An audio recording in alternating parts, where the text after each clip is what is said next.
3 రోజుల క్రితం నిజామాబాద్ లో సిసిఎస్ కానిస్టేబుల్ ఎంపల్లి ప్రమోద్ కుమార్ విధి నిర్వహణలో వీరమరణం పొందారు.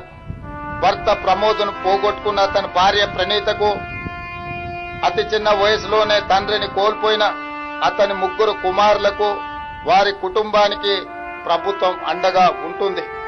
వారి కుటుంబానికి 1 కోటి రూపాయల ఎక్స్ గ్రేషియా, అమరుడైన కానిస్టేబుల్ పదవి విరమణకు వచ్చే లాస్ట్ పే ట్రాన్స్ శాలరీతో పాటు కుటుంబ సభ్యులలో ఒకరికి ప్రభుత్వ ఉద్యోగం, 300 గజాల ఇంటి స్థలం మంజూరు రాష్ట్ర ప్రభుత్వం చేస్తుంది.